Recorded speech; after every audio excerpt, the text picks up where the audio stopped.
You've seen me review plenty of Bandai's SH Figuarts line, but Figuarts and Super Sentai aren't the only lines and properties the Japanese toy maker has a hold on. So join me as I venture out of Figuarts territory with Bandai's Ultra Act line with none other than the classic tokusatsu hero, Ultraman! Check out this box! It's slick, stylish, and streamlined with an amazing red, gray, and silver motif. I mean, this thing looks almost like a book cover. It's simple enough, with an opened window displaying the figure beside a larger photo of said toy. The front designs travel along the sides of the box, and on the back is a basic rundown of the figure in action. Upon purchasing him, I assumed he would be similarly designed to the mechanics and size of a Figuarts, but I was pleasantly surprised to find I was wrong. First, as you can see, he is a head taller than any of my Sentai figures. But realizing Ultraman is supposed to be giant, making him larger seems like a logical choice. Check out the sculpt. It's simple, but its simplicity takes it a long way, creeping me out sometimes because I think he could spring to life at any moment. Ultraman's colors are mainly red and silver, and for the paint job on this guy, we have a flat red on a metallic silver, giving him such a commanding presence once you open him up. It's hard to tell, but the silver used on his head, arms, legs, and abdomen differ from his chest, which is a little on the sparkly side. Cool stuff. The head, Ultraman's moneymaker. If you don't get the head sculpt down right, it can ruin an Ultraman toy. But it's perfect!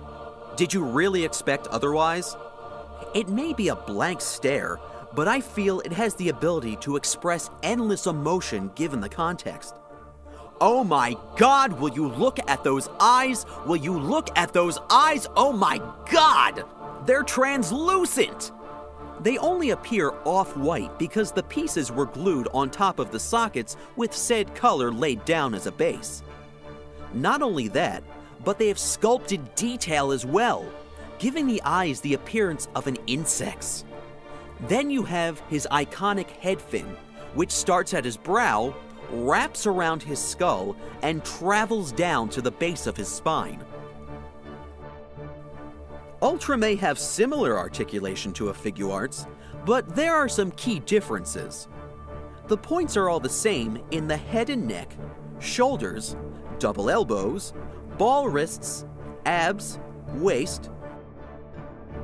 Yes, he has funky hips too, double knees, ball ankles similar to his wrists, and toes. While everything functions the same as a Figuarts, the mechanics are different in his shoulders and midsection.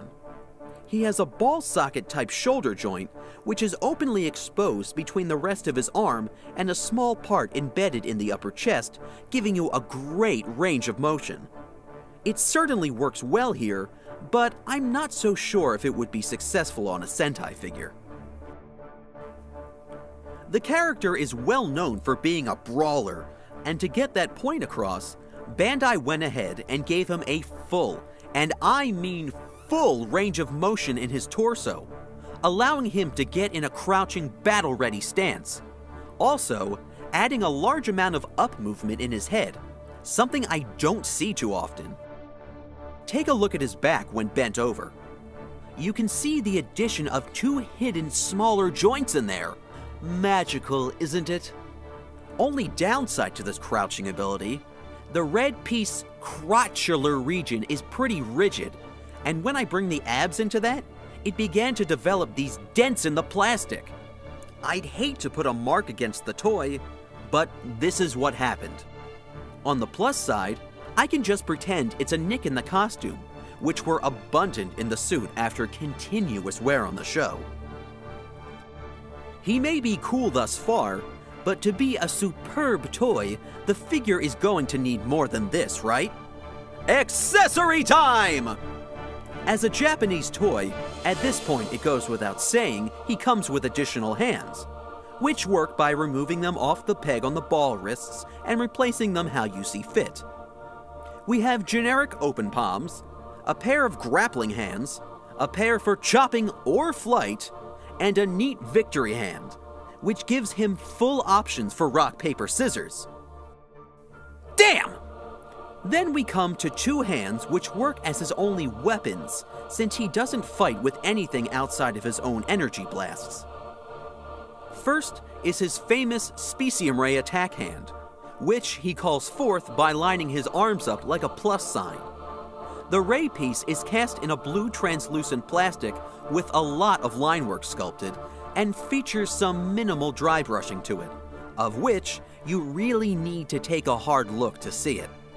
What is fantastic about this is because the joints on the figure are plenty tight, the length and weight to the beam does not weigh the arm down and everything stays stable.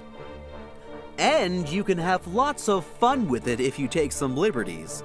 Like, if Ultra has been out partying too much, among others. And last is his Ultra Slash hand, which is a nifty buzzsaw energy attack.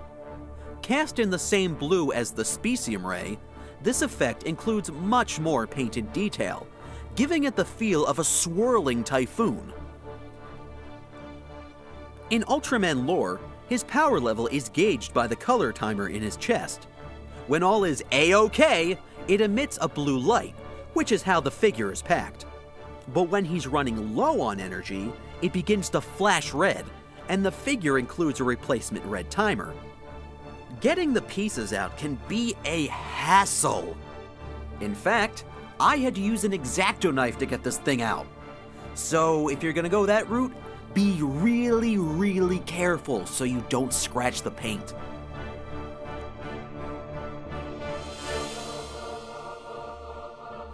It's interesting how the change in color to this one tiny piece completely alters the look of the figure. Finally, for accessories, are these amazing takeoff effects, made to bring more action and life to the figure when posing. The two astonishing little buggers even feature particle bits, bringing greater impact when in use. And the tapering of the colored plastic as you move out from the translucent center is fascinating. I should note this piece as well.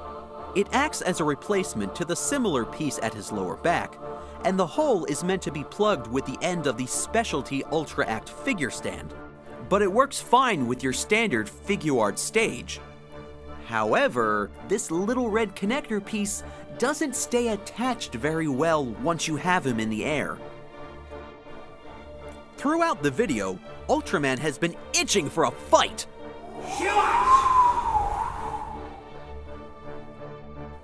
Now he has some place to move around in. If only he had someone to fight.